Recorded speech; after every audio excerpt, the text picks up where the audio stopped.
오늘 우리가 함께 파헤쳐볼 이야기는 나프타라는 이름만 들으면 좀 낯선 원자재에서 시작됩니다. 그런데요, 이 물질의 공급이 딱 끊기는 순간, 저 멀리 중동의 위기는 우리 경제 전체를 뒤흔드는 거대한 충격으로 돌변합니다. 자, 지금부터 그 연쇄 반응의 고리를 하나씩 따라가 보시죠. 혹시 중동의 호르무즈 해협이 봉쇄되는 게 당장 여러분의 저녁 식탁을 위협한다면 이게 말이 된다고 생각하세요? 우리가 매일 쓰는 비닐봉지, 음식 포장재가 바로 저 멀리 중동에서 일어난 일과 직결되어 있습니다. 이 질문이 바로 오늘 우리가 마주한 현실인 거죠. 이 모든 이야기의 중심에 바로 나프타가 있습니다. 원유에서 뽑아내는 건데요. 말 그대로 산업의 쌀이라고 불릴 정도니까요. 방금 말씀드린 비닐봉지부터 플라스틱, 온갖 포장재까지 사실상 현대 산업사회를 떠받치고 있는 아주 기초적인 재료라고 보시면 됩니다. 자, 그럼 이 조용한 위기 대체 어디서부터 시작된 걸까요? 모든 사건의 발단은 바로 세계 무역의 동맥이라고 불리는 호르무즈 해협이었습니다. 최근에 이스라엘이랑 이란 갈등 뉴스에서 많이 보셨죠? 이게 격화되면서 전 세계 해상 원유 수송량의 핵심 길목인 이 좁은 해협이 막혀버렸습니다.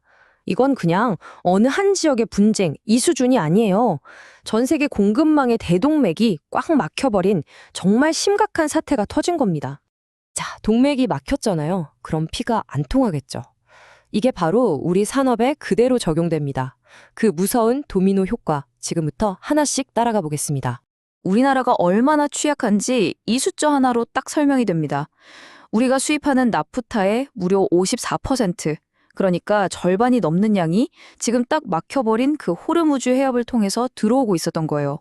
우리 산업의 혈관 절반이 하루아침에 막힌 거나 다름없습니다. 공급이 막히니까 가격은 불보듯 뻔하죠. 폭등합니다. 톤당 600달러대였던 나프타 가격이 진짜 눈 깜짝할 사이에 1000달러를 넘어버렸어요. 70%가 넘게 급등한 거죠. 이 숫자 하나가 지금 시장에 얼마나 큰 충격을 받았는지 아주 적나라하게 보여주고 있습니다. 이 충격은 마치 도미노처럼 번져나갑니다. 첫 번째, 원료 공급이 딱 끊기죠. 두 번째, 가격이 미친 듯이 오릅니다. 그러다 보니 세 번째, 공장들이 멈출 위기에 처해요. 그리고 마지막, 네 번째 도미노가 쓰러지면서 결국 우리가 마트에서 쓰는 비닐봉지, 포장재 같은 일상용품이 부족해지는 사태까지 가는 겁니다.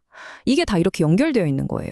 실물 경제가 이렇게 흔들리면 금융시장은 어떨까요? 당연히 바로 반응이 오죠.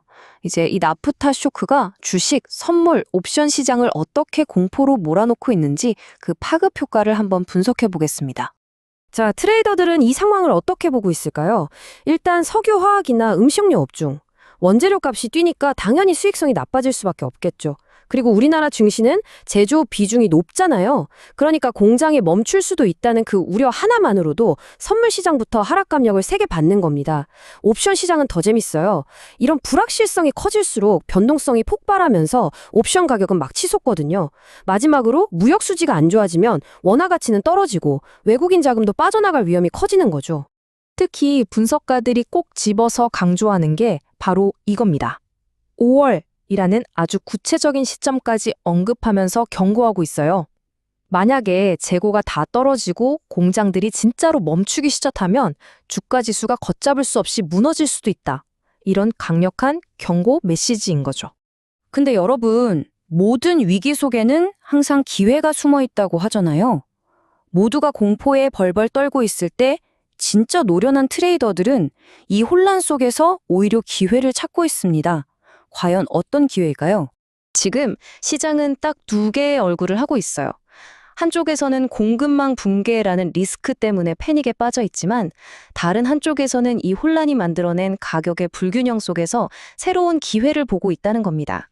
구체적으로 한 세 가지 정도 전략을 생각해 볼 수 있어요. 첫째, 러시아산 나프타처럼 이번 사태로 오히려 이득을 보는 대체재 관련 기업에 투자하는 거죠. 둘째는 변동성 매도 전략인데요. 좀 어렵게 들릴 수 있지만 간단해요. 공포가 최고조에 달했을 때 비싸진 옵션을 팔아서 수익을 내는, 말하자면 시장의 불안감을 역이용하는 겁니다. 마지막으로 타격이 큰 제조업 주식은 팔고 상대적으로 영향이 적은 소프트웨어 같은 주식은 사는 페어 트레이딩 전략도 있습니다. 시장이 오르든 내리든 상관없이 안정적인 수익을 추구하는 거죠. 자, 그럼 이 모든 혼란의 끝에서 우리가 얻어야 할 가장 중요한 통찰, 그리고 장기적인 전략은 뭘까요? 오늘 분석의 진짜 핵심 결론입니다. 이번 나프타 쇼크는요, 그냥 잠깐 원자재 가격이 올랐다 내리는 그런 일시적인 충격이 아니라는 겁니다. 이건 전 세계 공급망이 아예 판부터 다시 짜이는 거대한 구조적 변화의 시작을 알리는 신호탄이라는 거죠.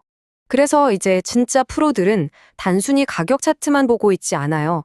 저기 호르무즈 해협의 군사적 긴장이 어떤지, 우리 정부가 비축유를 얼마나 풀어줄 건지, 또 전쟁이 끝나도 물류는 언제쯤 정상화될지, 이런 훨씬 더 크고 거시적인 변수들을 지켜보고 있는 겁니다. 결국 우리는 이런 중요한 질문 앞에 서게 됩니다. 이번 위기는 대한민국 제조업 시대의 종말을 알리는 신호일까요? 아니면 고통스럽지만 새로운 공급망과 산업 구조를 만들어가는 새로운 시대의 시작점이 될까요? 이 질문에 대한 답을 찾아가는 과정이 앞으로 우리 시장의 방향을 결정하게 될 겁니다. 좋아요, 구독 부탁드립니다. 감사합니다.